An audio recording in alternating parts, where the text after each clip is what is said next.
Needs എന്താണ്, wants എന്താണെന്ന് കുട്ടികൾക്ക് പഠിപ്പിച്ചു കൊടുക്കണം.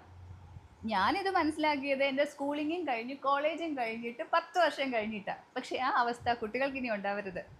നമ്മുടെ ഡേ ടു ഡേ ലൈഫിൽ ആവശ്യമുള്ള സാധനങ്ങളാണ് നീഡ്സ്. പക്ഷേ അത്ര ആവശ്യമൊന്നും ഇല്ലെങ്കിലും നമുക്ക് വാങ്ങിക്കാൻ തോന്നുന്ന ഫാൻസി ആയിട്ടുള്ള സാധനങ്ങളാണ് വാണ്ട്സ്. ഇതെങ്ങനെ പഠിപ്പിക്കാം?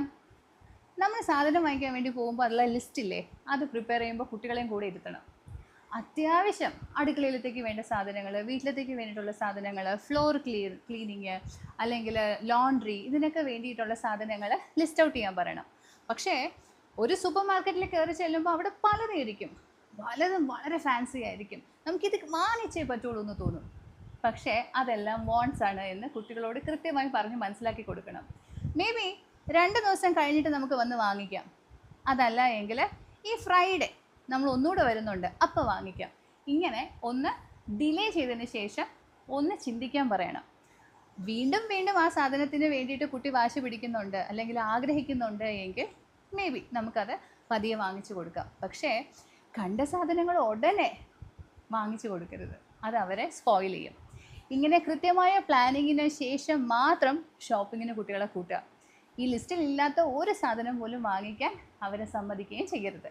എല്ലാ പ്രാവശ്യവും ഷോപ്പിങ്ങിന് പോകുമ്പോൾ അവർക്ക് വേണ്ടിയിട്ട് ഒരു എമൗണ്ട്, അത് അവരുടെ പിഗ്ഗി ബാങ്കിലുള്ള അവരുടെ ഇമ്മീഡിയറ്റ് നീഡ്സിന് വേണ്ടിയിട്ടുള്ള ഒരു എമൗണ്ട് ആണെങ്കിൽ തെറ്റില്ല.